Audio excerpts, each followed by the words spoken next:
Hello, नमस्कार। मैं doctor Jitendra, ज्योतिष आचार्य, वास्तु expert, reiki master and healer. आज हम चाणक्य जी की 7वें अध्याय के बारे में बात करेंगे। चाणक्य जी की नीति को समझेंगे और हमारे जीवन में ज्ञान का प्रकाश करेंगे और हमारे जीवन में इसको लेके हमारा ज्ञान और बढ़ाएंगे और जीवन जीने की कला विकसित करेंगे। तो आओ आज चाणक्य जी की नीति को समझते हैं। चाणक्य जी कहते हैं कि मनुष्य की इच्छाओं और लालसाओं का कभी भी अंत नहीं होता। यदि एक इच्छा पूर्ण हो जाए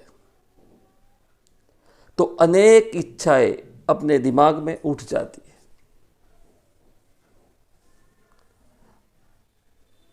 शनेह इच्छाएं इतनी प्रबल हो जाती है कि मनुष्य पाप कर्म की ओर अग्रसर बन जाता है या हो जाता है।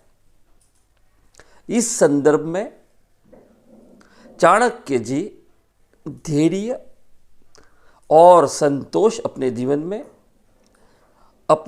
उतारने के लिए उपदेश देते हैं। चाणक्य जी कहते हैं कि मनुष्य को इन दोनों गुणों को भली भांति ग्रहण अपने जीवन में करना चाहिए, धैर्य और संतोष को।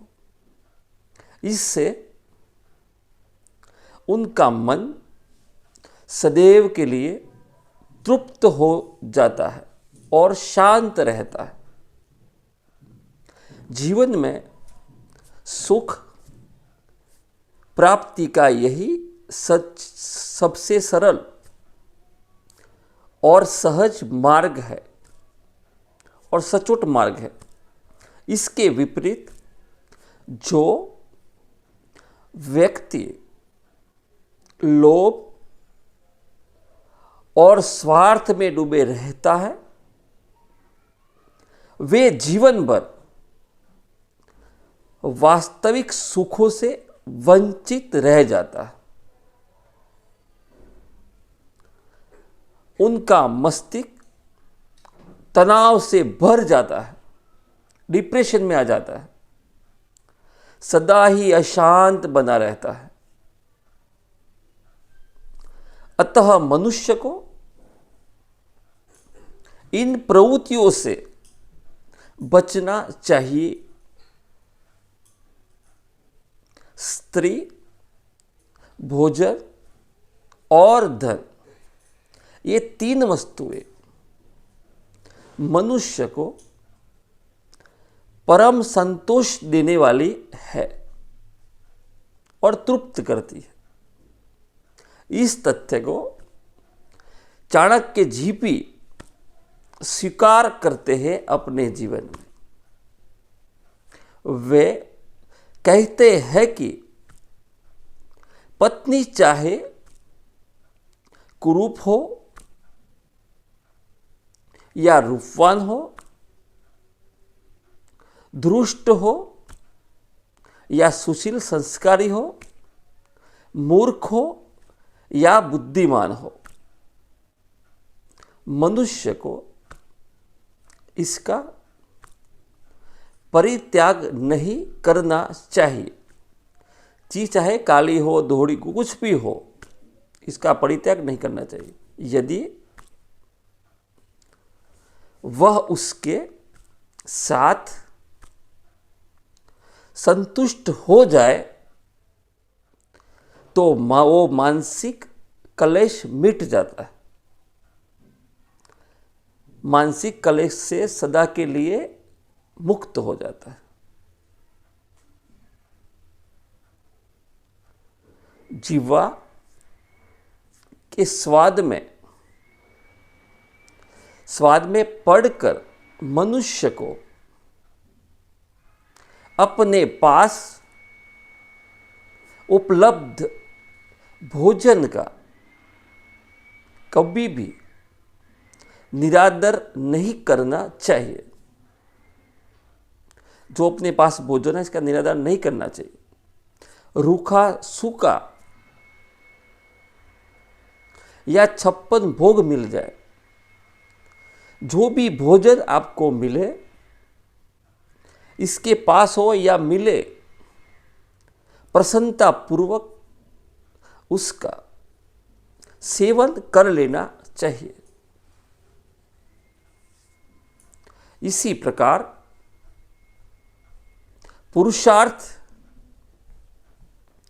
पुरुषों द्वारा अर्जित किया हुआ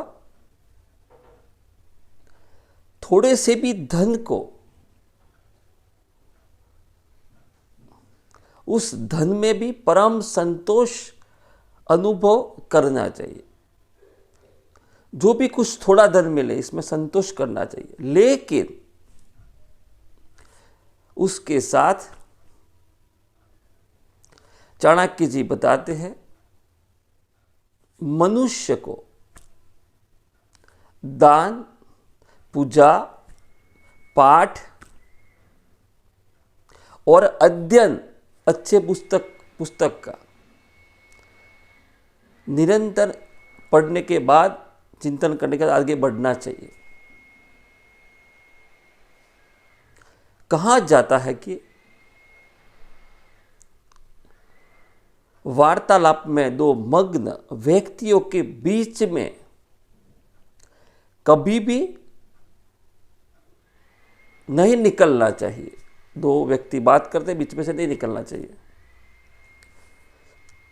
चाणक्य जी ने भी इस कथन को विशेष रूप से महत्वपूर्ण कहा है कि वे कहते हैं कि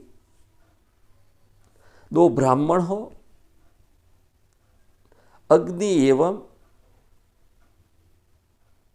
ब्राह्मण हवन करता हो या यज्ञ हो, ब्राह्मण दंपति दो हो, स्वामी एवं सेवक दो खड़े हो, तथा बैल एवं हल जो होता है इसके बीच में से होकर निकलने से किसी ना किसी अनिष्ट का भय बना रहता है, दो व्यक्ति से बीच में से निकलने से। इसीलिए उनके बीच में से निकलने की उपेक्षा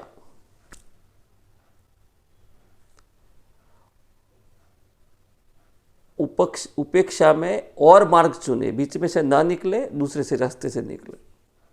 अग्नि, गुरु, ब्राह्मण, गाय, कन्या, वृद्ध तथा बच्चा हो छोटा, चाणक्य जी उन्हें आदर और सम्मान का भागी कहा है। छोटी कन्याएं हो, ब्राह्मण हो, इस संदर्भ में वे कहते हैं कि उपयुक्त सभी प्राणी आदरणीय लोगों की श्रेणी में आते हैं, ब्राह्मण हो, कन्या हो। इसीलिए मनुष्य को कभी भी उन्हें पैरों से स्पर्श चाहिए, पैरों से कभी स्पर्श नहीं करना चाहिए। ऐसा करने वाला बुद्धिहीन मनुष्य अपार दुख अपने जीवन में भोगता है। पैरों से नहीं छूना चाहिए। दुष्ट व्यक्ति की निकटता अत्यंत दुखदायक कही है, हानिकारक कही है। और संकटदायक कही है और सदा के लिए होती है। इसीलिए उसकी संगति से मनुष्य को सदैव दूर रहना चाहिए, दुष्ट लोगों से दूर रहना चाहिए। इस संदर्भ में चाणक्य जी कहते हैं, अपना मत व्यक्त करते हैं कि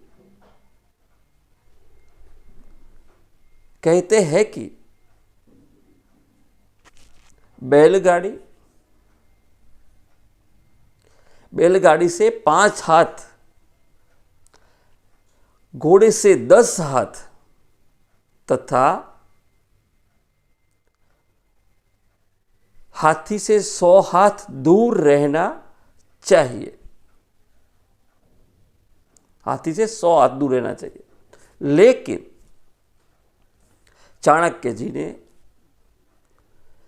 दुराचारी व्यक्ति को उनसे भी अधिक भयानक माना है, दुष्ट व्यक्तियों को। इसीलिए उन्होंने सज्जन मनुष्य को परामर्श देते हुए कहा है कि ऐसे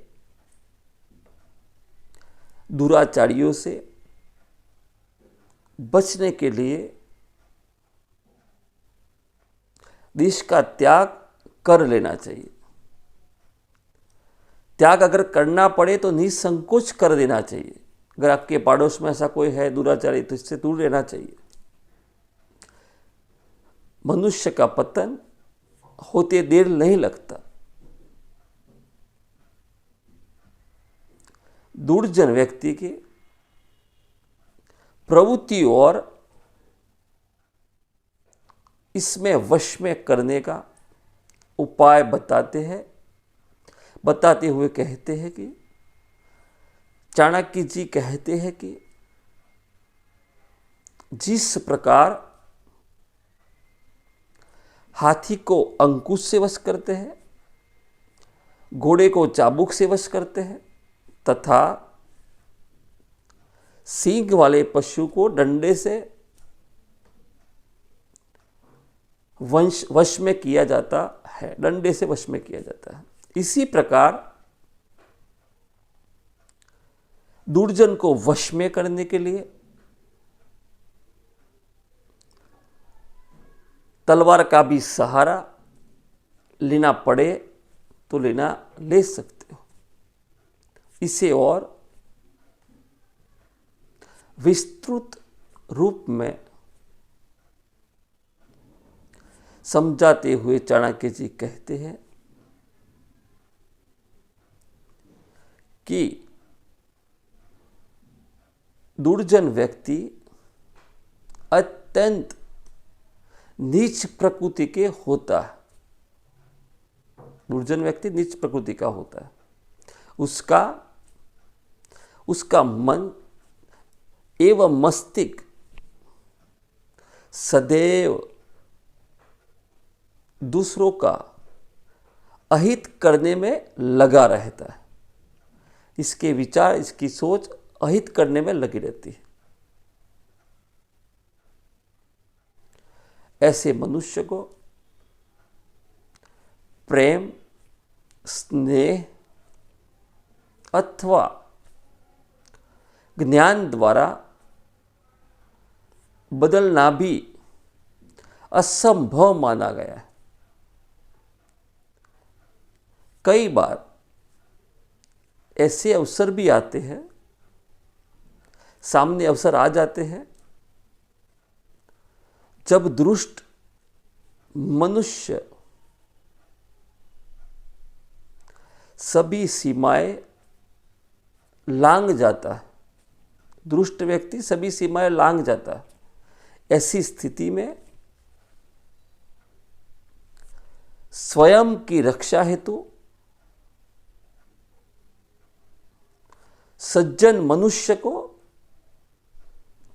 तलवार का भी प्रयोग करना चाहिए तो निसंकोच करना चाहिए। ब्राह्मण को भोजन से अत्यंत प्रेम होता है, ब्राह्मण को भोजन से प्रेम होता है, इसीलिए पर्याप्त भोजन द्वारा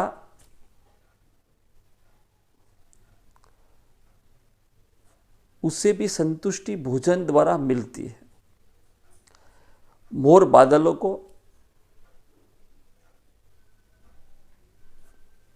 को भी मोर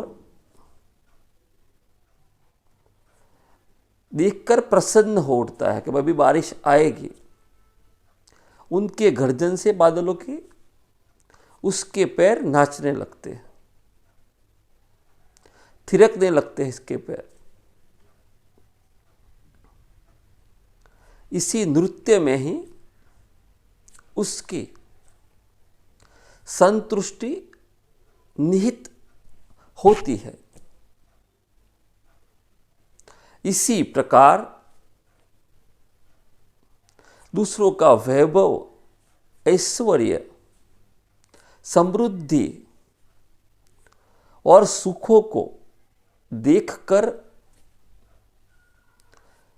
सज्जन मनुष्य कभी भी ईर्ष्या दोष नहीं करता। सज्जन व्यक्ति कभी ईर्ष्या नहीं करता, परंतु वे अपने थोड़े से ही साधनों से संतुष्ट हो जाते हैं। लेकिन उसके विपरीत दुष्ट व्यक्ति, दुर्जन व्यक्ति, दुर्जन व्यक्ति की संतुष्टि दूसरों की अहित करने में छुपी होती है। कब इसका मैं अहित करूं? वे अन्य व्यक्तियों को संकट में देखकर खुश होते हैं, अत्यंत प्रसन्न हो जाते हैं। दुष्ट व्यक्ति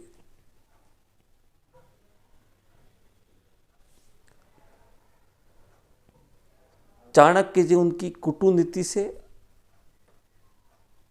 अत्यंत महत्वपूर्ण कथन को प्रकट करते हुए कहते हैं कि इस कथन में मनुष्यों के लिए उनका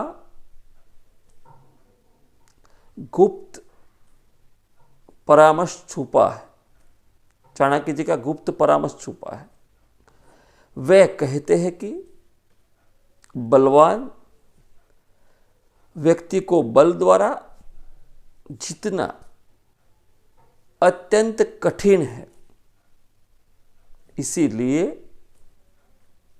उसे उनके अनुकूल व्यवहार करके उनको प्रसन्न किया जाता है और वश में किया जाता है। दुष्ट शत्रु को उसके प्रतिकूल व्यवहार से पराजित किया जाता है। उसके विपरीत जो शत्रुओं समान हो, बल से युक्त हो, उसे विनय द्वारा, विनय से और बल के सहयोग से जीता जाता है। मनुष्य की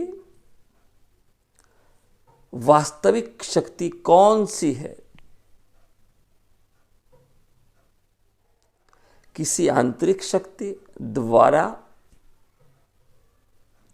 मनुष्य दूसरों को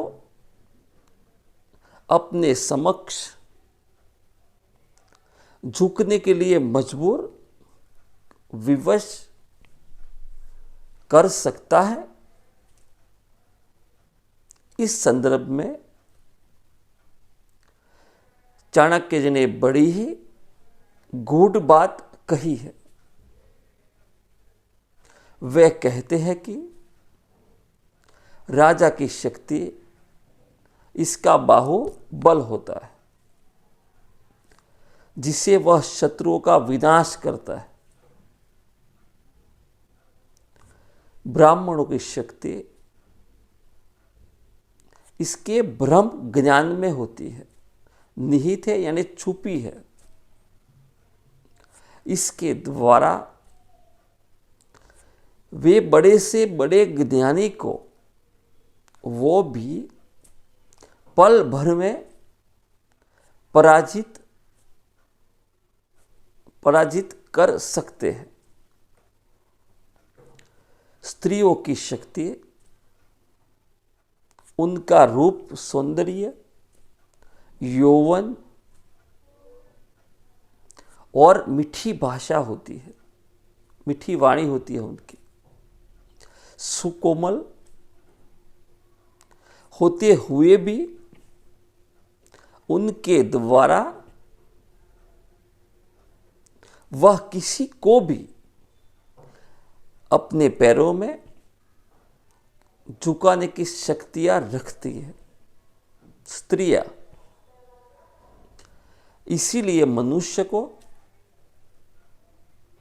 अपनी शक्ति को भली भांति पहचान लेना चाहिए, अपनी शक्ति को पहचान लेना चाहिए। वर्तमान समय में सीधे एवं सरल लोगों के लिए अत्यंत दुखदायक समय दुखदायक है। सीधे लोगों के लिए कोई भी चतुर व्यक्ति अपने स्वार्थ हेतु उन्हें सरलता से ठग लेता है। ऐसी स्थिति में चाणक्य जी बताते हैं, अत्यंत उनका जो मंत्र है सटीक है। इस मंत्र द्वारा उन्होंने सरल एवं सज्जन मनुष्य को परामर्श देते हुए कहा है कि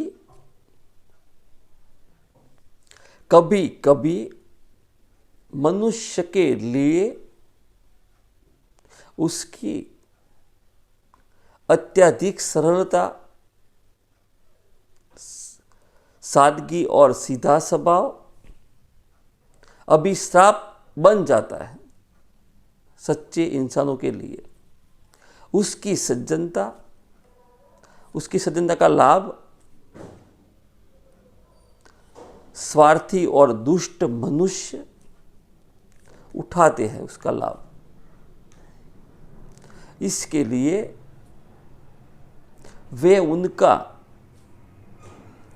अहित करने से भी नहीं डरते। इसका उदाहरण देते हुए चाणक्य जी कहते हैं कि वन में टेढ़े और मेढ़े वृक्ष काट दिए जाते हैं। इसके विपरीत सीधे एवं खड़े वृक्ष भी काट दिए जाते हैं। यानी सीधे झाड़ पहले काट दिए जाते हैं, इसके बाद टेढ़े मेढ़े भी काट दिए जाते हैं। अतः इतना भी जीवन में सज्जन नहीं होना चाहिए कि जो लोग हमको ठग ले।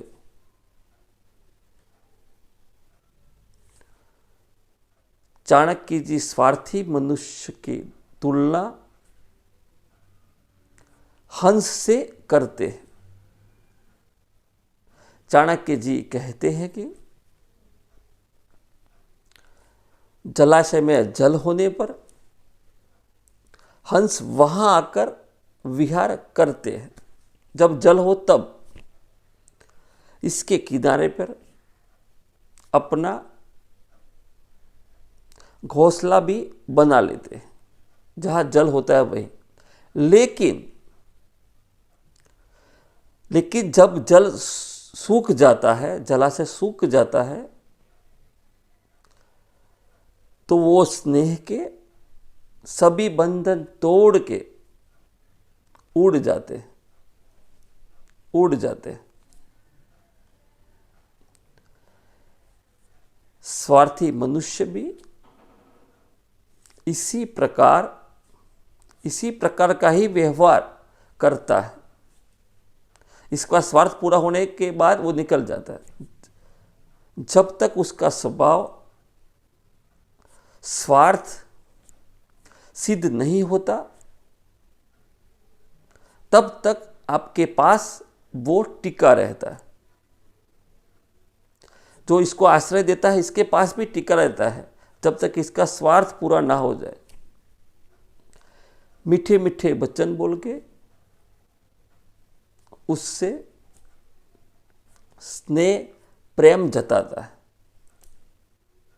लेकिन एक बार इसका स्वार्थ पूरा होने पर उनको छोड़कर, आश्रयदाता को छोड़कर चला जाता है, त्याग देता है। इसीलिए मनुष्य को हंस के समान स्वार्थी प्रिय नहीं होना चाहिए। यदि सुख में किसी का भी साथ देता है, तो दुख आने पर भी उसका साथ देना चाहिए, उसका सहारा बनना चाहिए। पूरी दृढ़ता के साथ इसका साथ निभाना चाहिए। धन का अत्यधिक संग्रह भी मनुष्य के मन एवं मस्तिष्क को भी भ्रष्ट कर देता है। अधिक धन आदमी का दिमाग भ्रष्ट कर देता है, साथ ही उसे लोभी और स्वार्थी बना देता है। इसी कथन को स्पष्ट करते हुए चाणक्य जी कहते हैं कि जिस प्रकार जलाशय में रुके हुए जल को समय अनुसार नहीं बदला जाए, तो उसमें सड़ांग उत्पन्न होती है, दुर्गंध उत्पन्न होती है, और वो पानी, वो जल किसी उपयोग का नहीं रहता। इसको उपयोगी बनाने हेतु आवश्यक है कि उस जल को चलायमान रखना चाहिए। इसी प्रकार संचित धन को दान द्वारा रिक्त करते रहना चाहिए। जितना हमको जरूरत अपने पास रखना चाहिए, दान करना चाहिए,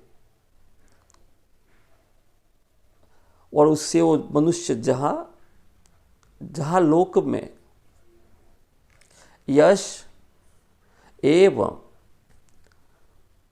मान सम्मान दूसरे लोग उसका करते हैं, प्राप्त करता है, वही दूसरी ओर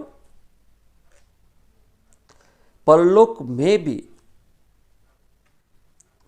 सुख का मार्ग खुल जाता है। इसके लिए धन के महत्व में, प्रभाव में और उपयोगिता को सदियों से स्वीकारा जाता रहा है। स्वयं चाणक्य जी ने भी धन की महिमा को बुद्धिमत्ता और ज्ञान से ऊपर माना है। उसे स्पष्ट करते हुए वे कहते हैं कि यद्यपि व्यक्ति के पास ज्ञान, विवेक का अभाव हो, लेकिन यदि उसके पास अतुल्य धन है तो समाज में उसकी आदर, सम्मान, मान सम्मान योग्य माना जाता है।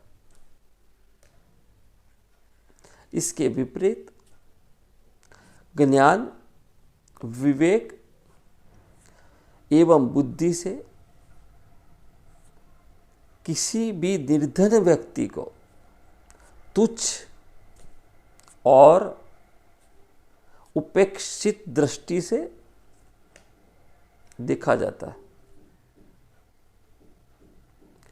धन की शक्ति इतनी अपार है कि उसके प्रभाव से पराये भी अपने हो जाते हैं, बन जाते हैं, जबकि निर्धनता अपनों को भी पराये की श्रेणी में खड़ा कर देता है। निर्धन होने पर धन का अभाव ही विपरीत मनुष्य को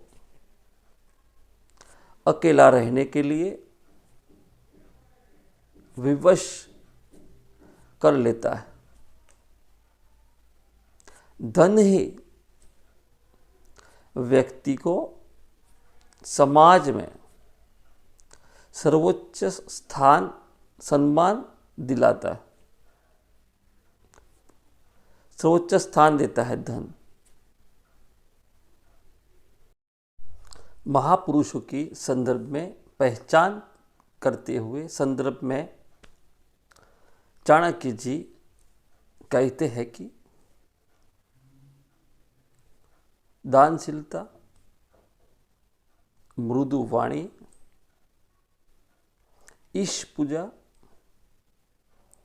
और विद्वान व्यक्ति जिस मनुष्य में इन चारों गुणों का समावेश होता है, वस्तुतः उसी का मूल्यांकन महापुरुषों की श्रेणी में किया जाता है। ऐसे मनुष्य दानादि कर्म दान करने के लिए सदैव तत्पर रहते हैं। जो दान देने के लिए तत्पर रहता है, उसकी भाषा मृदुता, मीठी वाणी से परिपूर्ण होती है। ईश्वर की प्रति उसके मन में अगाध श्रद्धा का भाव होता है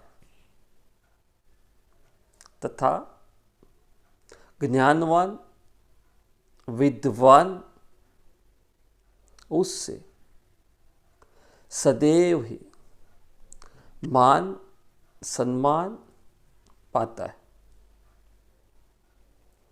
दुष्ट व्यक्ति की पहचान बताते हुए चाणक्य जी कहते हैं, दुष्ट व्यक्ति जो मनुष्य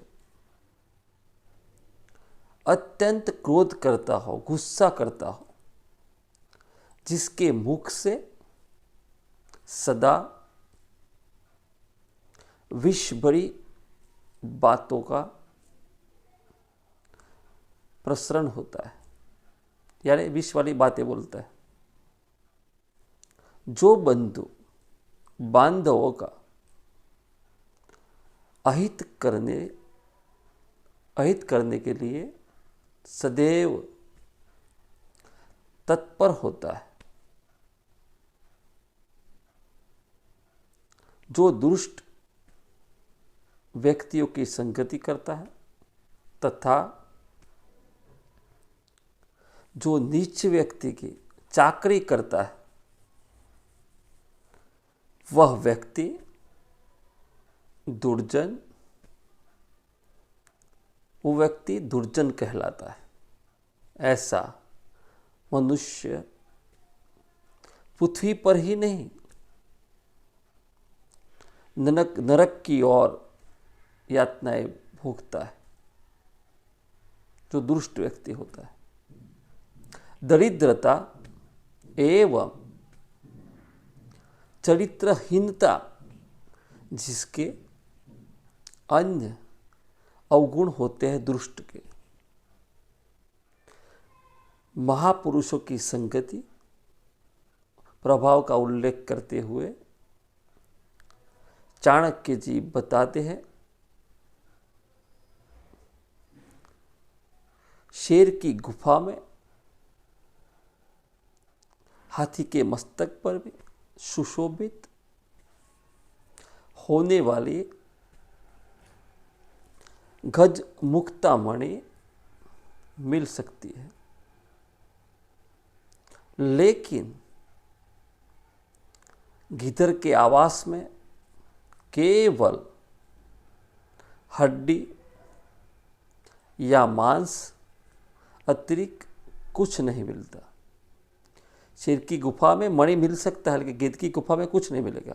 इसी प्रकार सज्जन पुरुषों की संगति से बहुत कुछ अच्छा सीखने को मिल सकता है, सज्जन पुरुष की संगति से। इसके विपरीत दुष्ट व्यक्तियों की संगति केवल अवगुण और दुराचार ही प्रदान करता है। चाणक्य जी ने शिक्षा के महत्व में अत्यधिक जोर दिया है। शिक्षा से रहित मनुष्य की तुलना उन्होंने कुत्ते की दुम से की है। वो कहते हैं कि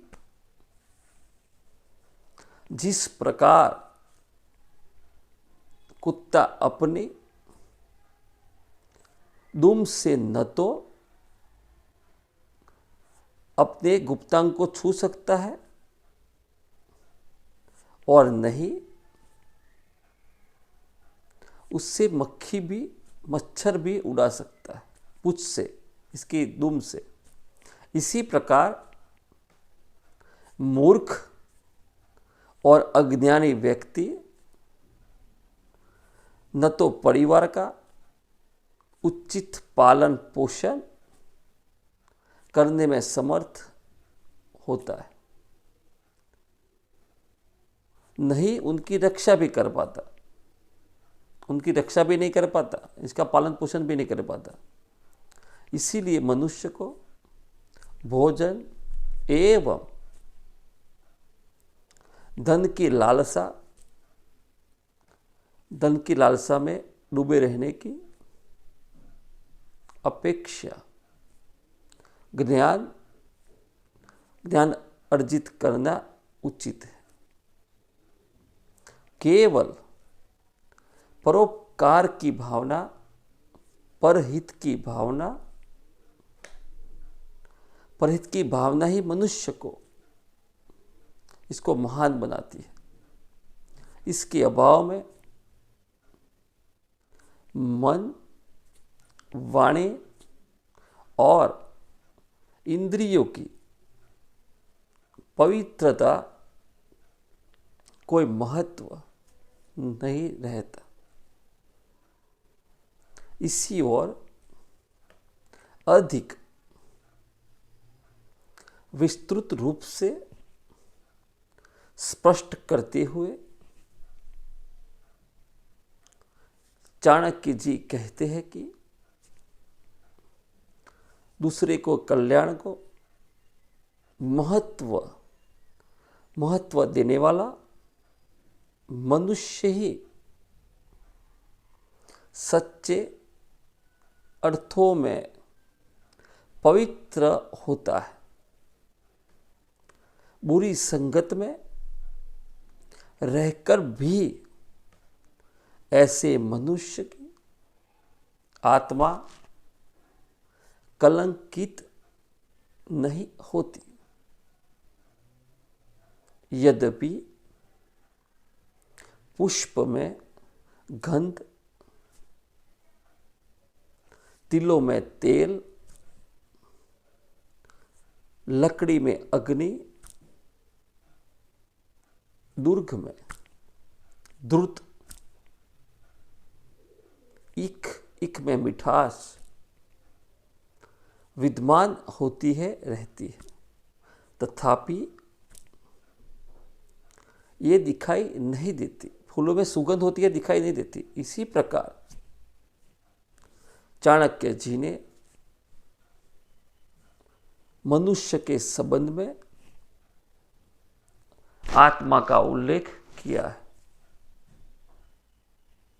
वह कहते हैं कि मनुष्य शरीर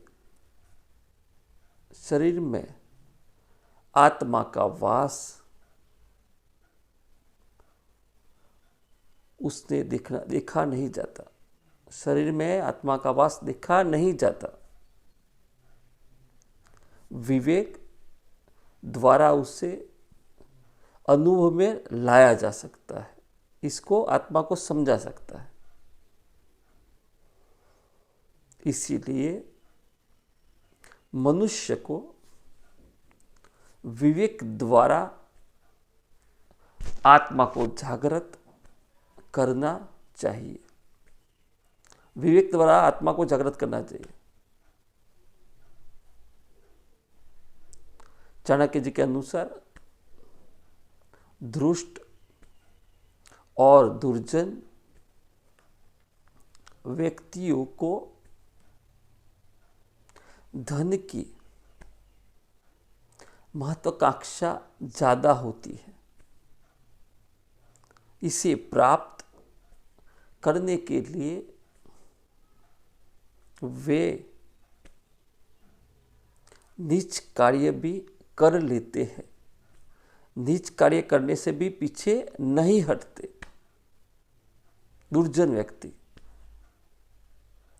धन प्राप्ति ही उनका एकमात्र ध्येय होता है।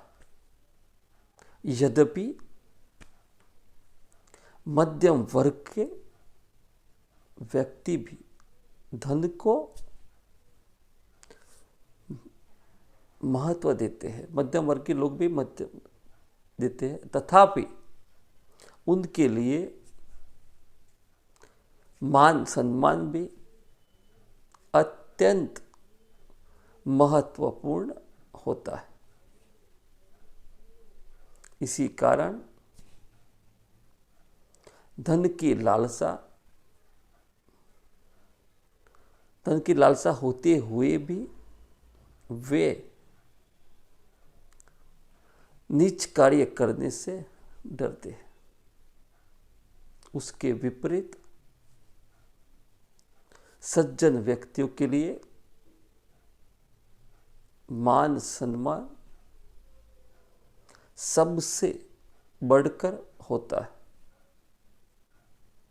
इसके लिए वे बड़ी से बड़ी बहुमूल्य वस्तुओं को भी अस्वीकार करते हैं। सज्जन पुरुष रुग्ण, श्रुदा,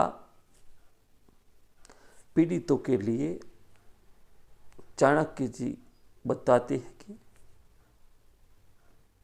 शास्त्र संपन्न कथन का उल्लेख किया है। वे कहते हैं कि शास्त्रों में जल, गंगा, दुर्गंध, गंध, पाद, फल और औषधि अत्यंत पवित्र कहे गए हैं। जल को पवित्र कहा गया है, इसीलिए इनका सेवन करने के बाद औषधि को व्यक्ति धार्मिक कार्य संपन्न कर सकते हैं। उनसे किसी प्रकार की बाधा उत्पन्न नहीं होती। चाणक्य जी ने पूरी दृढ़ता से इस बात को स्वीकार किया है। माता पिता के गुण, अवगुण एवं आचरण का प्रभाव उनकी संतान पर भी पड़ता है, अवश्य पड़ता है। वे कहते हैं कि यद्यपि दीपक अंधेरा का नाश कर देता है, तथापि उसके काजल से कालिमा उत्पन्न होती है, दिए से। इसी प्रकार मनुष्य जिस प्रकार के भोजन भक्षण करता है, उसकी संतान वैसी ही होती है, हो जाती है। इसी और स्पष्ट करते हुए चाणक्य जी कहते हैं कि यदि मनुष्य बेईमान, चरित्रहीन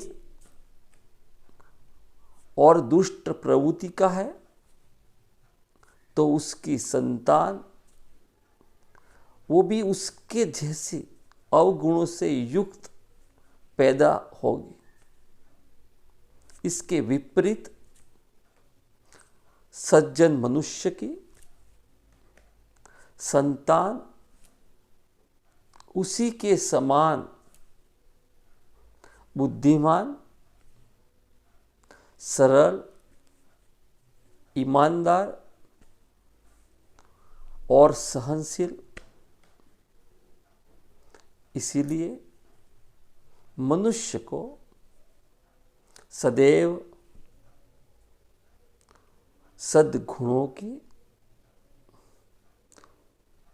सद्गुण ही अपने जीवन में ग्रहण करने चाहिए। यद्यपि चाणक्य जी ने दान करने पर विशेष जोर दिया है कि दान करना चाहिए, तथापि उनके मतानुसार दान हर किसी को नहीं देना चाहिए। हर किसी को दान नहीं देना चाहिए। इसी संदर्भ में वे कहते हैं कि जिस प्रकार समृद्ध का जल ग्रहण कर मेघ उससे समृद्धिदायक वर्षा के रूप में धरती पे आती है, धरती पे बारिश होके आती है, वही जल कई गुना होकर पुनः समुद्र में जा मिलता है। इसी प्रकार दान का भी वास्तविक अधिकारी वही व्यक्ति है जो सहनशील हो, विद्वता, ईमानदारी, सज्जनता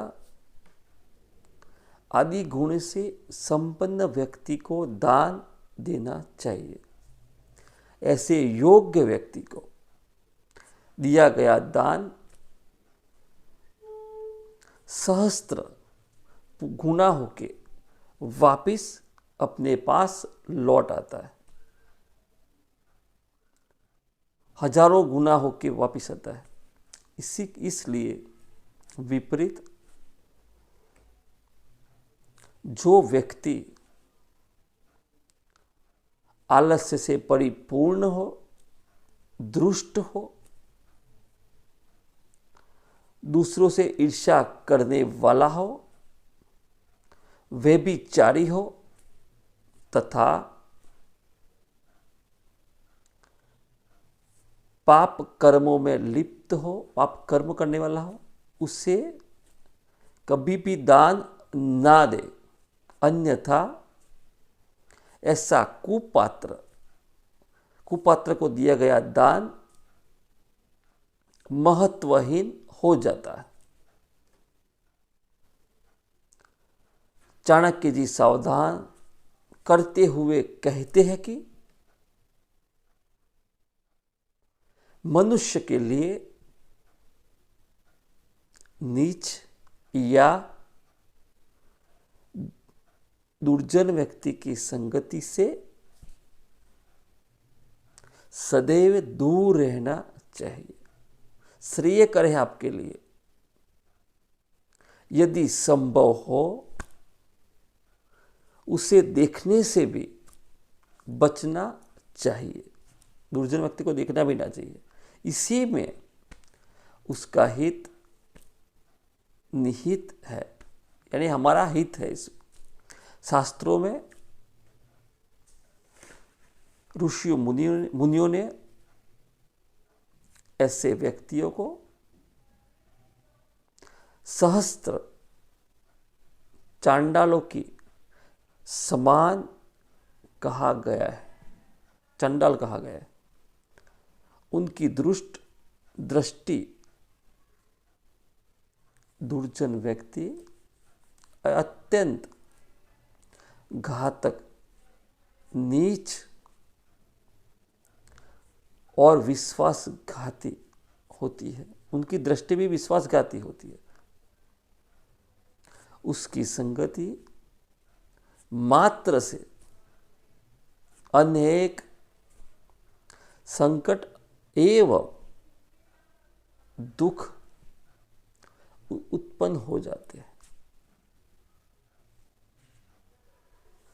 हिंदू शास्त्रों में स्नान को अत्यंत महत्वपूर्ण तथा पवित्र कर्म कहा गया है। स्नान को इसी संदर्भ में चाणक्य जी कहते हैं कि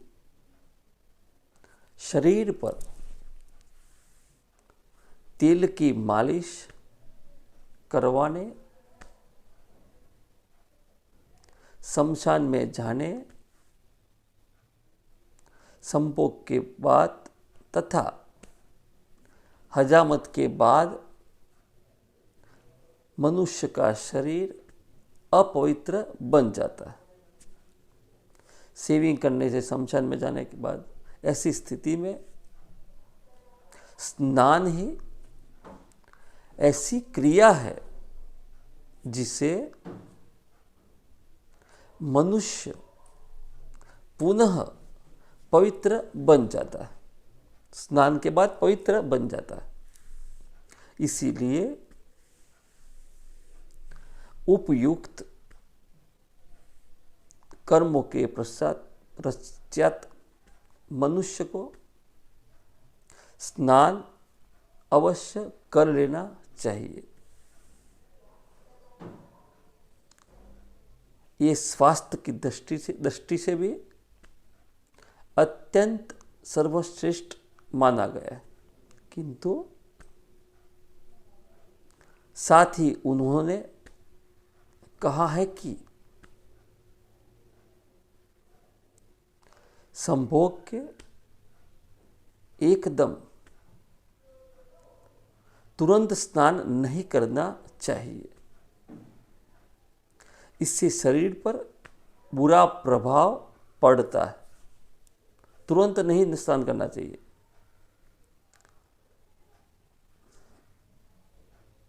जल से स्नान करना चाहिए।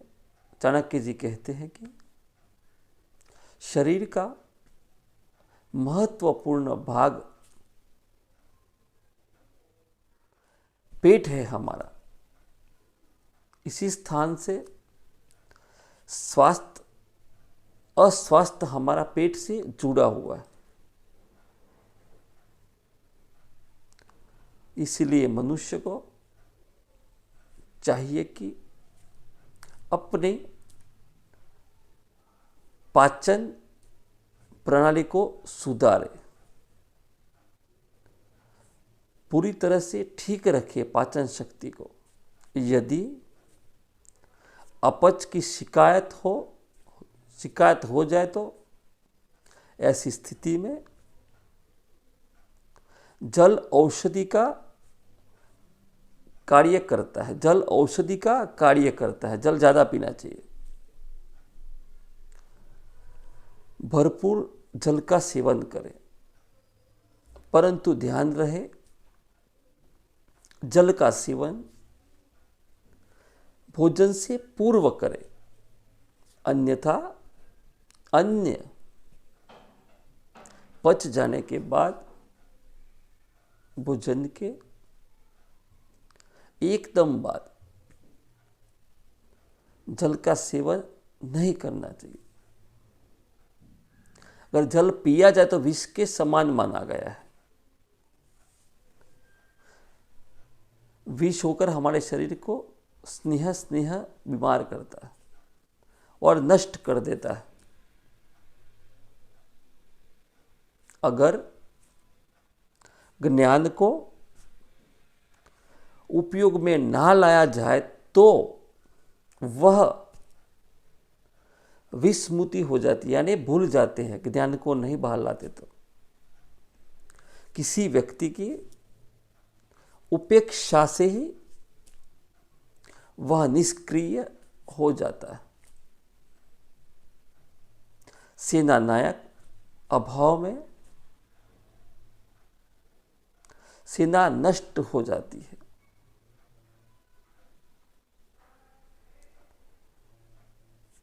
और पति के अभाव में पत्नी नष्ट हो जाती है। वृद्धावस्था में मानव जीवन की सबसे दमनीय और कष्टकारी अवस्था कही गई है। वृद्धावस्था कष्टकारी कही गई है। इस अवस्था में चाणक्य जी ने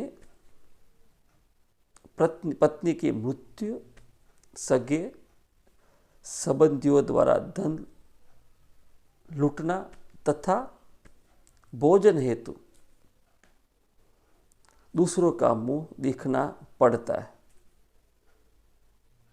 इन 3 बातों को अत्यंत कष्टकारी कही गई है। उनके विषय में वे कहते हैं कि पत्नी वृद्धावस्था में सच्चे साथी होती है। इसके अभाव में व्यक्ति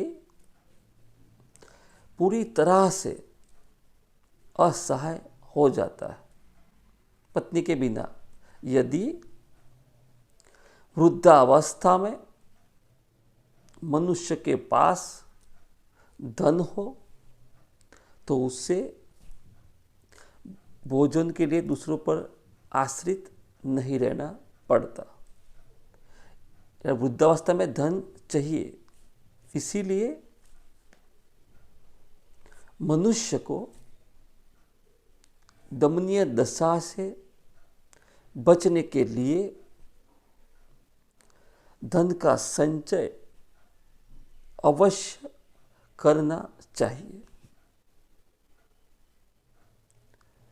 चाणक्य जी के अनुसार यज्ञ, हवन आदि के अभाव में वेदों द्वारा अर्जित ज्ञान व्यर्थ हो जाता है। इसीलिए यदि यज्ञ के उपरांत दान दक्षिणा नहीं दी गई तो यज्ञ का फल समस्त पुण्य नष्ट हो जाता है। इस कथन द्वारा चाणक्य जी स्पष्ट कहना चाहते हैं कि मनुष्य को किसी भी कार्य में तब तक सफलता नहीं मिल सकती जब तक उसमें उसकी पूरी श्रद्धा ना हो। अर्थात कार्य वही सफल होता है जिसमें उसकी श्रद्धा छुपी है, मन की शुद्धता हो, समर्पण की भावना हो। इसीलिए मनुष्य द्वारा किए जाने वाले सभी शुभ एवं पुण्यमय कर्म श्रद्धा और समर्पण की भावना से परिपूर्ण होने चाहिए, श्रद्धा और भाव से होने चाहिए। हिंदू धर्म में लकड़ी, पत्थर या धातु की प्रतिमा को ईश्वर मानकर उनकी हम सेवा पूजा करने का प्रचलन है। इस संदर्भ में चाणक्य जी अपने विचार व्यक्त करते हुए कहते हैं कि मनुष्य किसी भी वस्तु को ईश्वर मानकर उसकी पूजा कर सकता है, लेकिन उसके लिए सच्ची श्रद्धा, प्रेम, भाव और भक्ति का होना आवश्यक है। तो बस आज के वीडियो में इतना ही। आगे वाले वीडियो में और समझेंगे चाणक्य जी को। वीडियो देखने के लिए धन्यवाद। वीडियो अच्छा लगे लाइक कर देना, चैनल पे नए हो सब्सक्राइब कर देना। भगवान आपको सुख, शांति और समृद्धि दे, आपका जीवन खुशियों से भर दे। धन्यवाद।